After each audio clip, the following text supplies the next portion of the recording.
Welcome to Pointers for Parents and Teachers with my mother, Carmen Miller. Welcome to 7 Pointers for Parents to help your kid deal with a mean kid and one action your child can take to go from hurt to helper. So buckle up, buckaroos, and let's take a ride. So I run an outreach business called Elf 365, Exemplify Love and Friendship 365 days a year with my teenage son, Drew. That probably sounds as challenging as it actually is sometimes, but I wouldn't trade it for the world. I was gifted a second chance with my son, so it is with a deeply grateful heart that I share what worked for us in service to others. May no parent ever feel so helpless and alone. These 7 pointers come from a combination of our lived experience and my professional experience. So in 2011, when Drew was 5 years old, he was bullied on his very first day of kindergarten. Yes, kindergarten. In hopes of helping others, I sat down and organized what worked for us into these pointers. Now, when I tell our story, 99.9% of people typically respond by sharing a story about bullying, whether it be their own, their child's, grandchild's, or someone in their life. And all it really takes is just a few minutes of reflection to see that most of us are dealing with these same type issues in some form or fashion. So if sharing what works for us gives even one family a place to start and reminds them that they are not alone, then it was all worth it. But before I continue, I think it's important to share where I stand on 2 things I also hear repeatedly when I share our story. Now, why do I think it's important for me to share these before we get started? Because I call beep on both. So prepare for the ruffling of feathers everywhere. Number 1, kids are just mean. Yes, I heard the battle cry from across the globe. I get it. We've been hearing this line all our lives, generation after generation. But in my experience, it's just that, a line, and it simply isn't true. Number 2, I told my kid to do the same thing back to the bully, and the bullying stopped. So I've already prepared the outfit I will be burned at the stake in for my response to this one. But listen, if this worked for you, great. But can we just think about what it teaches our kids? You didn't like what someone did to you, plus you did the same thing back to them equals problem solved? That sounds more like retaliation to me. Now, I'm of the opinion if you fight fire with fire, you just get a bigger fire. So this may have been a fix, for lack of a better word, but the lesson impression it makes will likely come back to burn us. A lesson impression is what I call it when a child learns and remembers a lesson because it is connected to a very specific moment that makes a lasting impression on them. And in this case, the lesson may be, if someone hurts you, hurt them back. I don't really think that's what we're going for. At least it's not what I was going for.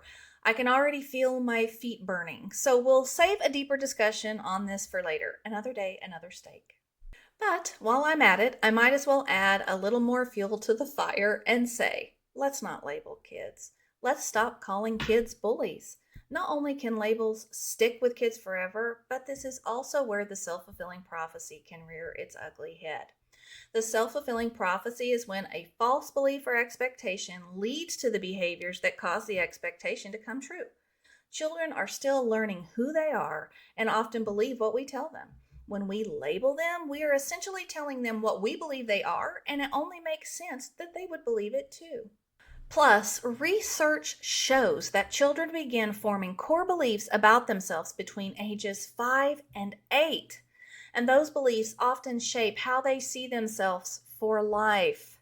Yike, 5 to 8. That's why what we say is so important during these foundational years.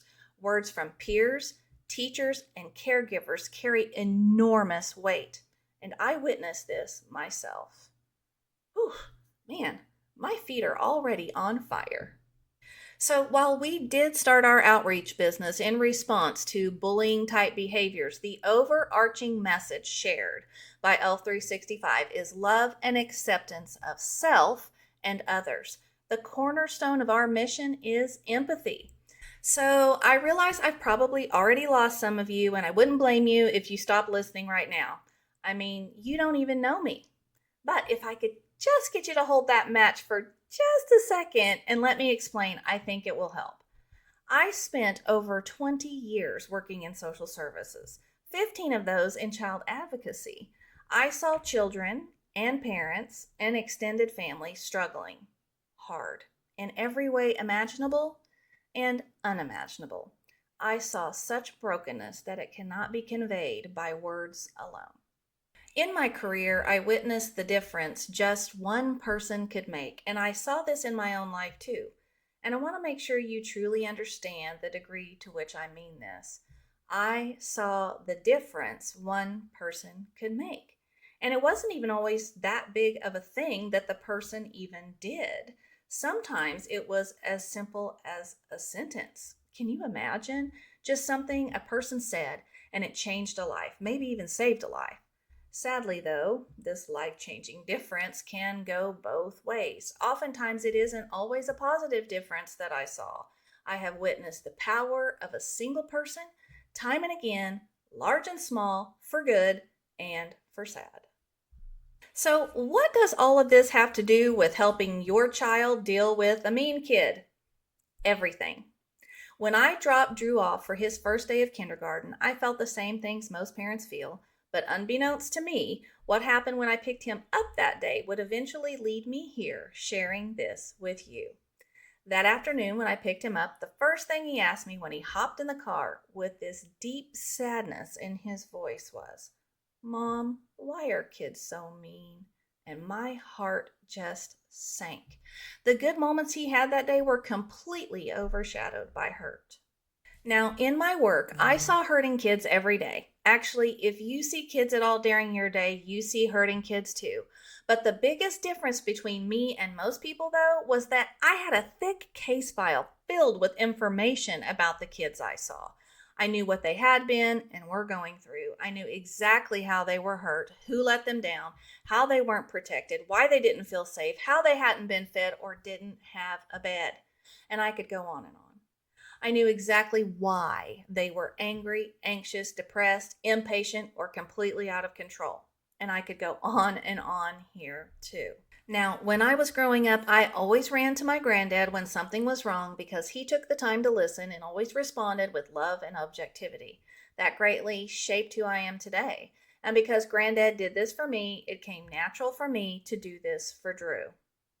So I sat down with Drew that day and we talked through what happened.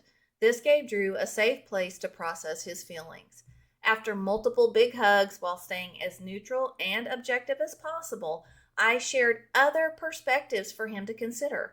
I shared what I knew to be true from my own experience, and that's exactly where these pointers come from. Now that you know how I arrived at my 7 pointers, I hope you'll join me for part 2, where I share the pointers I used with Drew to help him go from hurt to helper. And as Granddad always used to say, now there's some sense to that. Until next time, wishing you much love and laughter.